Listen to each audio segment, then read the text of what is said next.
I'm Caitlin Yates, and this is my persuasive speech. It's Derby weekend, and the only thing that's going through her head is, I need to get to this Derby party. That's where all her friends are anxiously waiting for her to arrive. Her mother is driving her crazy. They're arguing because she did not want her to leave. Her mother told her that it was too late to be on the road, and people are out drinking and driving due to the holiday. Knowing her, she went anyway. When she left, she was not only stressed about her problems with her mother, but she was arguing with her boyfriend as well. From the time she left her mother's till the time it happened. While feuding with her boyfriend, Justin Atwood, who was driving her car, not slow but fast, and definitely not careful. He was passing every car that was in his sight. While in a hurry, he was texting his buddy. The text read, "I'm on my way, bud." And that's all it took. He slightly drifted into the other lane towards oncoming traffic and hit a young lady head-on. The 4 seconds it took for him to type that text message doesn't seem like it would have ended this way. Not only did it injure Justin, but my best friend as well, Jade Sullivan. Unfortunately, they didn't make it. They were pronounced dead at the scene. They were not wearing a seatbelt, and the car rolled over multiple times, all because of a 4-second message. Since this tragic accident, I have been a strong supporter of putting electronic devices away while driving. Texting and driving is against the law, and I want to encourage people to follow this. Due to a text message, this 19-year-old boy and 17-year-old girl passed away. Most people think this could never happen to them, and I'm sure Jade and Justin were thinking the exact same thing. What would you be regretting if you were them? I think we all know the answer. If he would have just waited, then Justin would have finished college and pursued his future goals. Jade would have made it to her high school graduation, which is something you all look forward to throughout high school.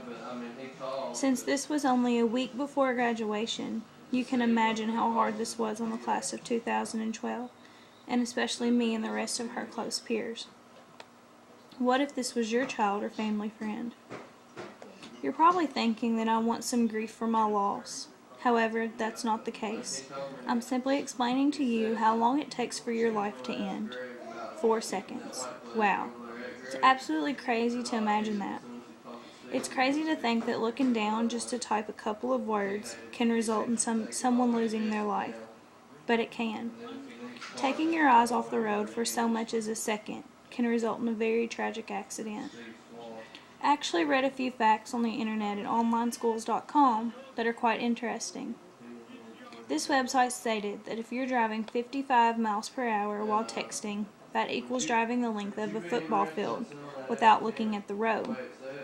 Just imagine that. A football field is pretty long, and it's hard to believe that people actually drive this distance without looking at the road. I know that at least 9 out of 10 people text message while driving.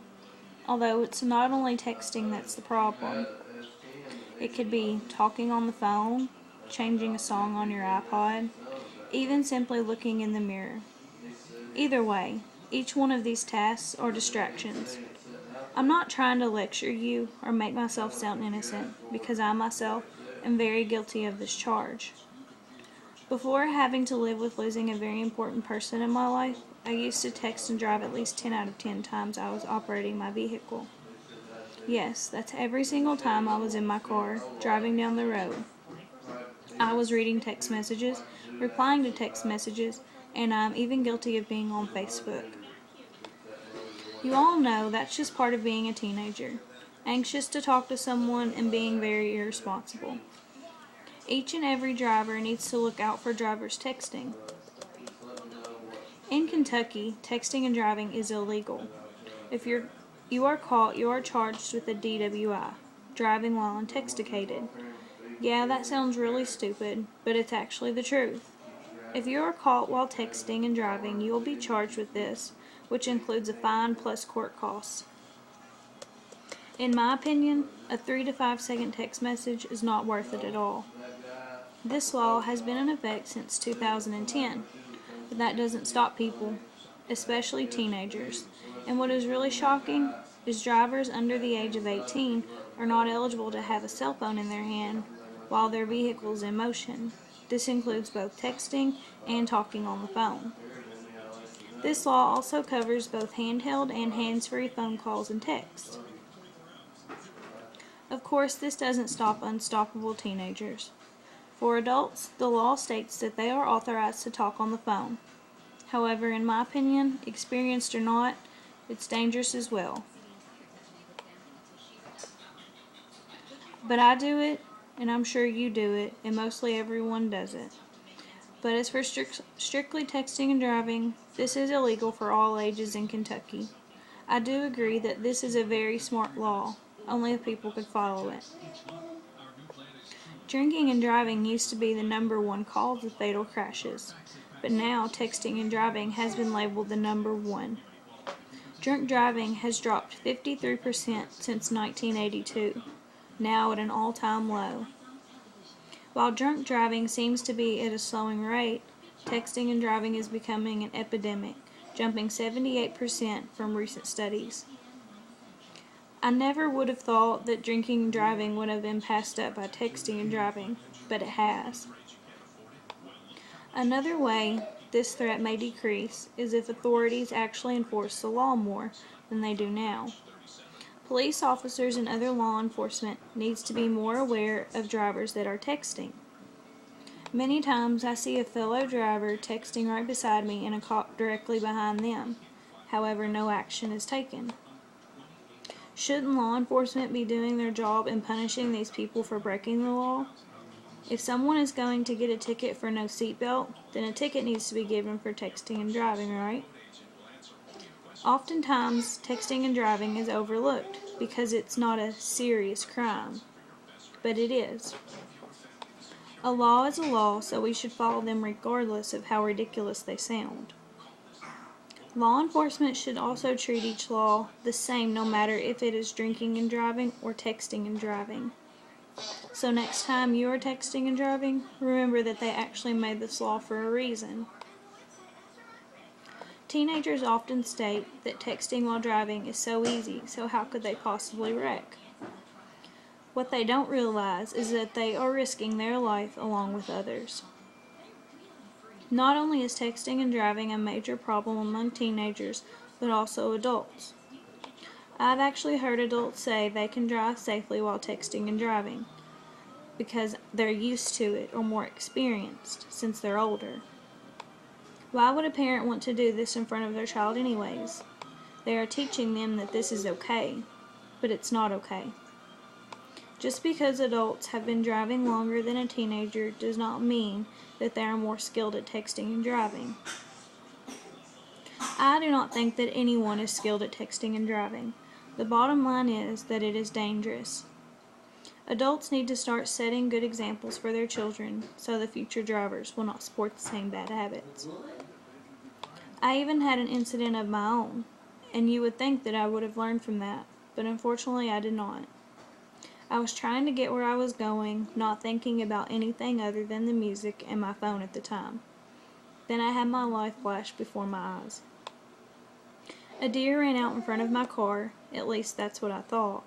But again, I was not paying attention due to texting. That deer could have been standing there seconds before I hit it, but I was unaware. If I had not been using my phone while driving, then I might have seen the deer in time. Thankfully, even though I was surprised, I didn't swerve, but I did hit the deer. I completely totaled the front end of my car, and of course, I blamed it on the deer, not my stupidity from texting and driving. The one thing that did change my mind about texting while driving was losing my best friend. Honestly, it's really sad to think that a life of someone special has to be taken from you in order for you to get the point. I wonder what it will take for the majority of our society to stop texting and driving. To conclude all this information, I just want to say stop. Think about what could happen before you decide to pick up your phone to send a text message while driving. There are so many terrible outcomes to this action. I'm almost positive that the person you are texting would prefer your life over replying to their text message. I know I would prefer not paying for a ticket plus court costs over texting and driving. I hope that you reconsider this task with the information I have presented to you. You might not think that this could happen to you, but it can. It only takes a matter of seconds to witness or be involved in an incident due to a cell phone. Remember that someone loves you, so take the time to think about what you're doing instead of regretting it later. Think of the saying, better safe than sorry, and imagine if you were to lose someone that means a lot to you. It's not only you that do it, it's others as well. So be aware of your surroundings and look for those drivers that are texting. We will never be able to completely eliminate texting and driving, so we need to look out for these types of drivers. This can save yours and someone else's life.